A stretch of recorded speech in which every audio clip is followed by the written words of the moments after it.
हम बात कर रहे हैं लव जिहाद पर। जमीयत उलेमा हिंद का कहना है कि लव जिहाद के जितने भी मुसलमान पीड़ित लड़के होंगे उनको वो कानूनी सहायता उपलब्ध कराएगी। इससे पहले यूएपीए में फंसे हुए लोग, जिसे अनलॉफुल प्रिवेंशन एक्टिविटी कहा जाता है, उसमें फंसे हुए लड़कों को भी कानूनी सहायता देने की बात जमीयत उलेमा हिंद कर चुका है। पूरे पैनल को इंट्रोड्यूस करता हूं। अश्विनी उपाध्याय है, एडवोकेट है, सुप्रीम कोर्ट के अंबर जैदी हैं, जानी मानी सोशल वर्कर हैं और एक फिल्म मेकर हैं। मेरे साथ फरहा फैज जी हैं जो कि एडवोकेट है, सुप्रीम कोर्ट की इफ्रा जान है, सोशल एक्टिविस्ट हैं, एहतेशाम हाशमी हैं, पॉलिटिकल एनालिस्ट और एडवोकेट है सुप्रीम कोर्ट के, और डॉक्टर शोएब जमई हैं, प्रेसिडेंट है इंडियन मुस्लिम फाउंडेशन के। सबसे पहले अश्विनी भाई मैं आपसे शुरुआत करना चाहूंगा। मैं आपसे यह जानना चाहता हूं कि जो लोग ये तर्क देते हैं कि ये सिर्फ मुसलमान को विक्टिम करने के लिए बनाया गया है, मुसलमानों को पीड़ित करने के लिए बनाया गया है, वो लोग कितने गलत है, क्योंकि इसमें किसी भी धर्म विशेष का उल्लेख नहीं है।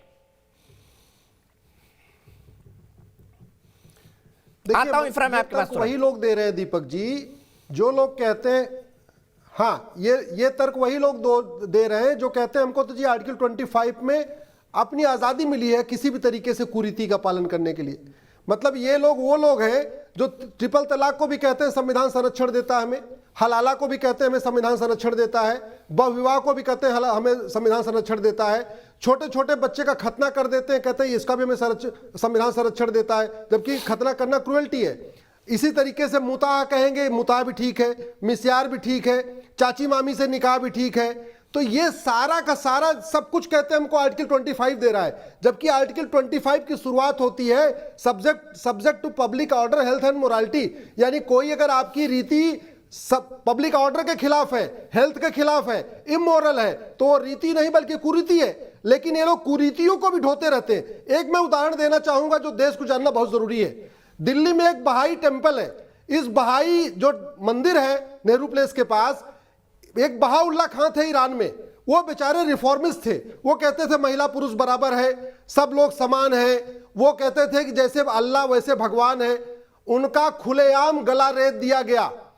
सनातन धर्म में, हिंदू धर्म में कितने लोग आए, राजा राम मोहन राम आए, ईश्वरचंद्र विद्यासागर आए, दयानंद सरस्वती आए, सब लोगों ने कुरीतियों का खिलाफत किया, उनकी लोगों ने पूजा किया।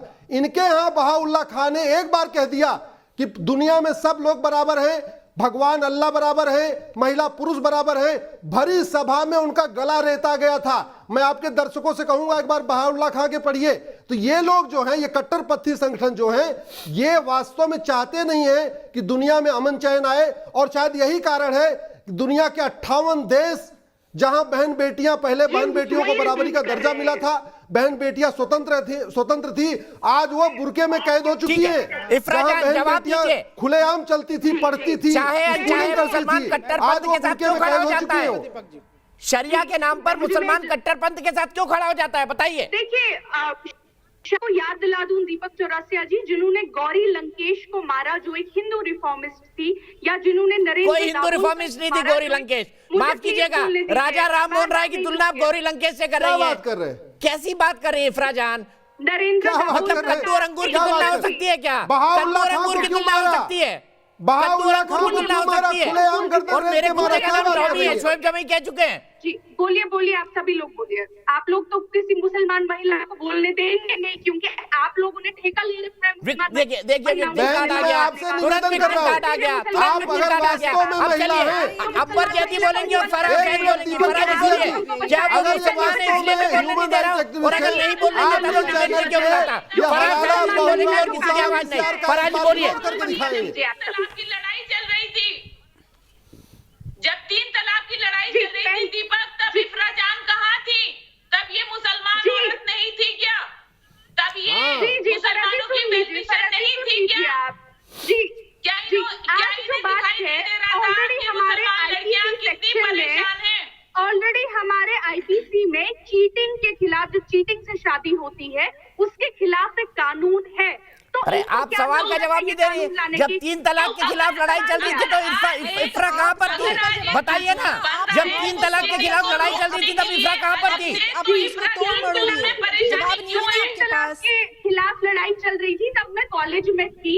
और 3 तलाक जो था वो एक इस्लामिक कानून भी नहीं है, लेकिन चूंकि ये मुझे बात करने नहीं देगी, ये अपने सवाल पे घुमाती रहेंगी। कोई जब बात नहीं, अखलाक की हलाला की हिंसक हो लड़ाई रही थी, चल रही, तब आप बहन लोग आ जाओ। कहाँ थे?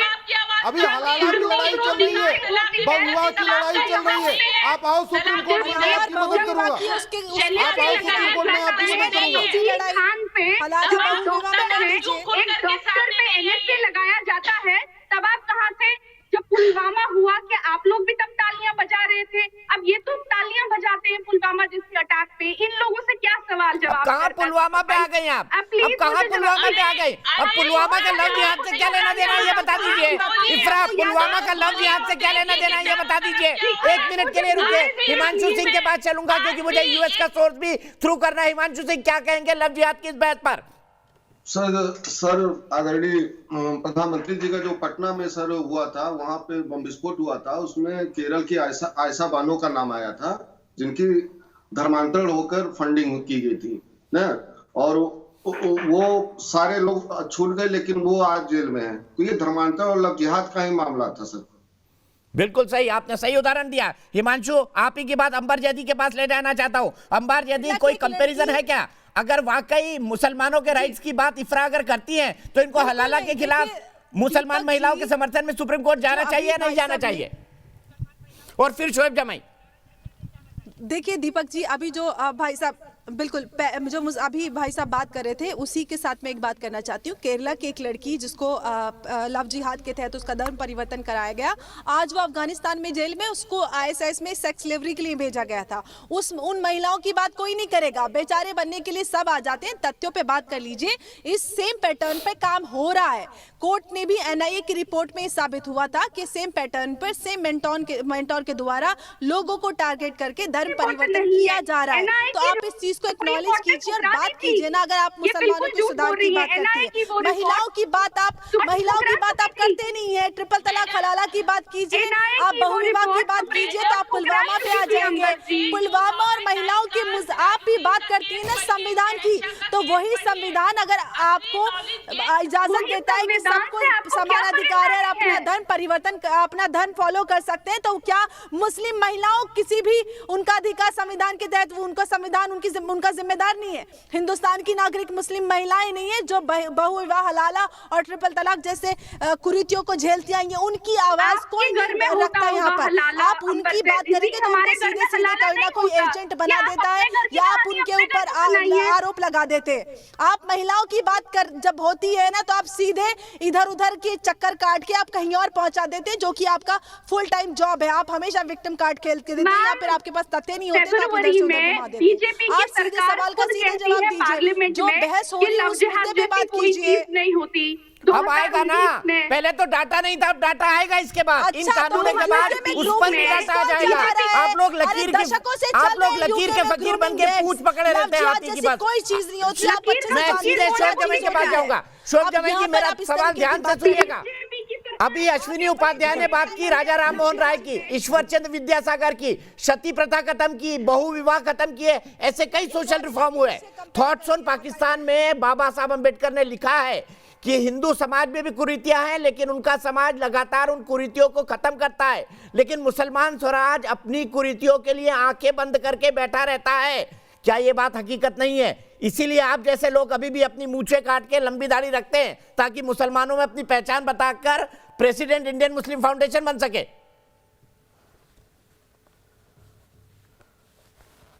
नहीं, आपको नहीं पसंद है तो मत बुलाइए, हमको क्या, आपकी TRP जाएगी, मेरा इसमें क्या है? अच्छा, आप TRP लाते हैं? ये है कि दो मुद्दे, महत्वपूर्ण मुद्दे इस डिबेट में, हे भगवान, दो महत्वपूर्ण मुद्दे जो है, कसम हो गई कसम। हमारे देखो, हमारे इंदौर में कहावत है शोएब जमाई, दो महत्वपूर्ण मुद्दे, कुत्ते गधे घोड़े बिल्ली कुछ भी पालिए, मुगालता मत पालिए, ओवर कॉन्फिडेंस कभी मत रखा करिएगा। माशाल्लाह अच्छी बात है अगर आपकी बात से TRP आती है, बट ओवर कॉन्फिडेंस कभी मत रखिए। कुत्ते बिल्ली घोड़ा गधा कुछ भी पालिए, मुगालते मत पालिए। TRP के नाम पर तो आप लोग पुलवामा के शहीदों के बारे में कह रहे थे, या वी हैव वॉन लाइक, अरे मैं कह रहा हूं तो मुझे बोलता है, राष्ट्रवादी पत्रकार ही थे ना, आप ही की जमात के लोग थे। मैंने बोला तो बोलो। अच्छा, आप भाई ये बताओ, मैं जवाब दे देता हूं। भाई ये बताओ, 30 सेकंड दीजिए, मैं जवाब। आप खतना का समर्थन, जवाब सुन लीजिए, जवाब सुन लीजिए। शोएब भाई आप बता दो, आप खतना हलाला मुताब देखिए- मिस्यार का समर्थन करते हैं या विरोध करते हैं? सही सही बताइए आप। बता दीजिए शोएब जमाई। अरे इतना ही इंसाफ दिलाने का शौक है तो रोजाना जो उत्तर प्रदेश में 22 लड़कियों का जो रेप होता है, अब आ गए उस फिर पर अपने इंसाफ का political आवाज agenda उठाओ पे। कि उन नहीं, लड़कियों सुप्रीम का कोर्ट रेप में क्यों चल हो रहा रहा है। है। अरे अपने इस घर की मुल्क बात करो में ना, दूसरे के घर में क्यों झांक के देख रहे हो? अपने दलित घर की बात लड़कियों करिए और ना, हिंदू अपने घर में लड़कियों जो का कुरीति रेप है उसकी होता है, बात उसको करिए। इंसाफ दिलाने की बात करो ना। शर्म नहीं आती? ये कभी बात शर्म नहीं नहीं करती आती? मुस्लिम महिलाओं के रोजाना अधिकार की। अभी बदायूं में तो मंदिर भाई के खतना पुजारी ने हलाला 50 साल की मुताबिक हिंदू का महिला मैटर की सुप्रीम गुप्तांग कोर्ट में में रोड पेंडिंग डाल दिया, उसका यहाँ से रेप कर दिया, उसको अरे मैं इंसाफ नहीं सुप्रीम दिला। कोर्ट की बात कर रहा हूँ। वो बदायूं सुप्रीम कोर्ट मेरे में सवाल का मंदिर जवाब का दे दीजिए पुजारी, शोएब जमाई। कोर्ट वो शोएब मंदिर जमाई, का मेरे सवाल का पुजारी, जवाब दे दीजिए। वो मंदिर का पुजारी जो महिला का रेप करके, आप बताओ इसका महिला का समर्थन रेप करते हो, विरोध करके करते जो हो? है गुप्तांग में रोड डाल दिया, उसके अतड़ियां बाहर अरे निकाल बाप दी। रे, हमारे यहाँ पर उस पुजारी के साथ कोई निकला होता, मुसलमान होता तो मुसलमान लोग उस पुजारी के साथ खड़े हो जाते, कोई मौलवी होता आप जैसे लोग उस मौलवी के साथ खड़े हो जाते कि धर्म के आधार पर प्रताड़ना हो रही है। ये अंतर है आप में और हम में शोएब जमाई, ये अंतर है आप में और हम में। हमारे देश में, हमारे देश में, हमारे देश में रोजाना हिंदू बहनों के साथ रेप होता है। आज यहाँ कल इस आश्रम में, कल उस आश्रम में, परसों इस मंदिर में, परसों उस मंदिर ठीक में, है, छोड़िए उसको छोड़िए, इंसाफ नहीं दिला। आप अनर्गल बातों के लिए मेरे को कोई जगह नहीं है। आप समाज की व्यवस्था बनाना चाहते हैं। एहतेशाम हाशमी जी, मुस्लिम समाज रिफॉर्म से क्यों कतराता है, मुझे इस बात का जवाब दे दीजिए, क्योंकि शोएब जमाई के पास इसका जवाब नहीं है। मैं बाबा साहब अम्बेडकर को वोट करके सवाल पूछ रहा हूँ आपसे। एहतेशाम, जमीयत हमेशा आपके यहाँ अभी लड़के ने कह दिया कि वो लड़का सिर्फ एहतेशाम की आवाज, एहतेशाम जी की आवाज।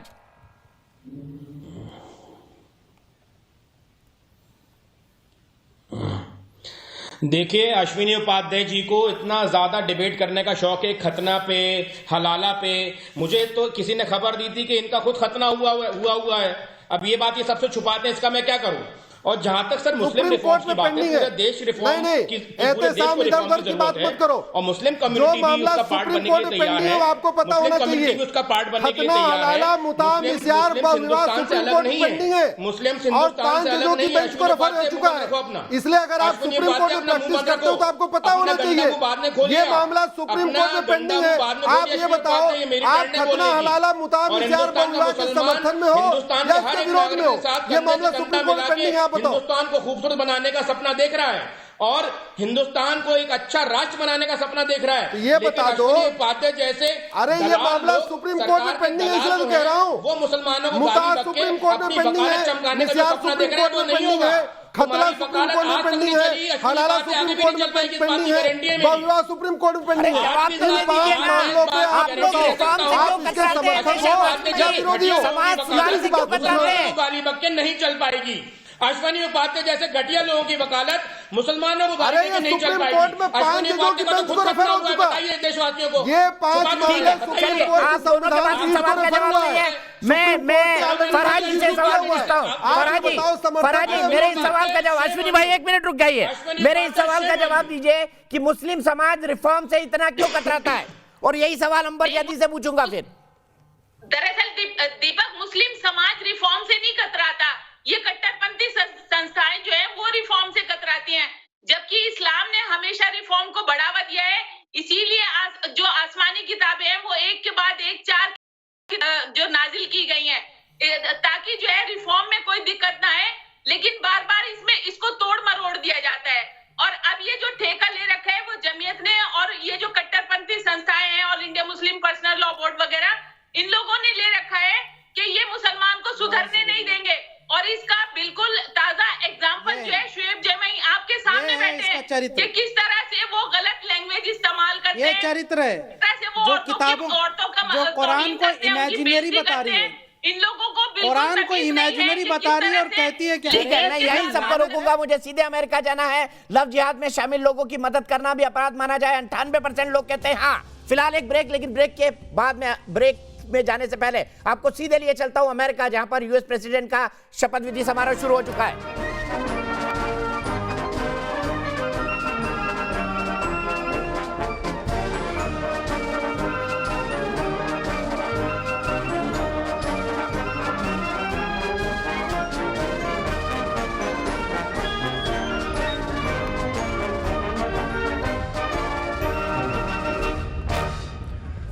Joint Congressional Committee on Inaugural Ceremonies, Staff Representative Alexandria Gordikan-DeChico, accompanying the House Republican leader, the Honorable Kevin McCarthy. Staff Representative Bridget Brennan, accompanying House Majority Leader, the Honorable Steny Hoyer and Mrs. Yvette Lewis. Staff Representative Kate Knudsen, accompanying Speaker of the House of Representatives, the Honorable Nancy Pelosi and Mr. Paul Pelosi. Staff Representative Lindsey Kerr, accompanying the Honorable Amy Klobuchar and Mr. John Bessler. Staff Representative Stephanie Hager-Mucko, accompanying Senate Majority Leader, the Honorable Mitch McConnell and the Honorable Elaine L. Chao. And Staff Representative Rochelle Graves Schroeder, accompanying the Chairman of the Joint